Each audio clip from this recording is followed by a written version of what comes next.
Hey there, welcome to the channel. My name is Kevin, and I'm an EV noob. In August, I got a GMC Denali, one of the brand new ones, and today I want to just cover how I feel this vehicle saved my life. So we have to go back a little bit, tell you a little story. Back about in late October, early November, I started making more trips to see my father. He's been getting older, as we all do, needing more attention, and that's about a 3-hour drive. So that's just a little history. I've been doing a lot of traveling, sometimes day trips, sometimes round trips, just next day and not. Been doing a lot of traveling, like I said, and if we step forward to Christmas week, um, I have dogs, and I was taking my dogs to the park, and both times, morning and afternoon, I just noticed some discomfort when I was out for a walk. Just didn't feel right. When I stopped, any feeling would go away. I felt okay. I looked online, what's going on. It could just be, it was really cold. Could be that I'd put on some weight. I knew my blood pressure was a little higher and stuff like that. So, but come Christmas Eve, went for the walk one time in the morning, and in the afternoon I just wasn't feeling it, and was hanging out with some friends Christmas Eve evening, and just didn't feel right. And went home around 8 o'clock, went and crawled in the bed, was tired, and started thinking, hey, maybe something's not right here. So I started thinking back at some of the days and weeks up, and decided I should go into the ER. It's Christmas Eve. It's about 9:30.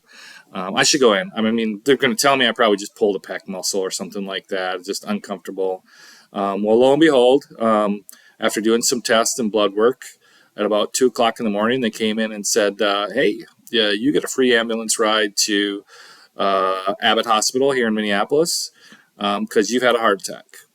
And I was like, I had a heart attack? And yes, you had a heart attack. So ends up I laid in the hospital all day on Christmas Day as they monitored my blood pressure, and then had a angiogram and plasty with a stent put in on the day after Christmas and released shortly after that. I'm doing great, feeling good. That's why there's a little delay here, but I've also been dealing with my father again. So, so you're like, well, heck, Kevin, how did your truck then save your life?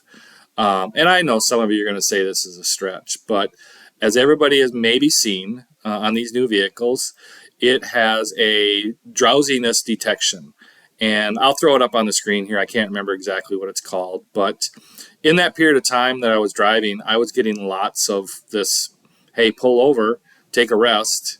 And this was even, driving at 10 a.m. in the morning, detecting that I was tired, and I would just ignore it. I mean, I felt tired. I mean, everybody's felt a little tired, but a couple times I actually did pull over, and I'm not much of a day sleeper, and I fell asleep in the vehicle at 2 o'clock in the afternoon.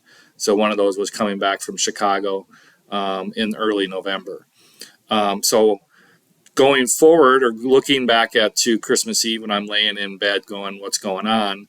One of the things that made me really decide that, hey, I should go in was fatigue and tiredness, and how that can play a part in things. And I didn't want to go, oh yeah, my heart's going to explode or anything like that. I was not trying to doctor myself, but I put all the things together and said, hey, I need to go in. And it's a lucky thing I did. Otherwise, something even worse could have happened. So, yes, it's maybe a stretch, but I guess my point is that sometimes our body, as well as even some other systems, tell us that we should be taking care of ourselves. And you should probably take care of yourself if you're getting that driver attention alert that you're drowsy.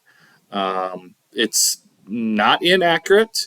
I'm not going to say you're having a heart attack, but it is definitely telling you that your body is doing something, and that you should probably take a look at it. If it's happening as often as me, you got to make your own decisions. But hey, if you're doing some trips and you're getting that, it might be wise to pull over and take a little break or chug a bunch of caffeine. So that's how my vehicle saved my life, I believe. And hopefully it's something that you can keep an eye on for yourself.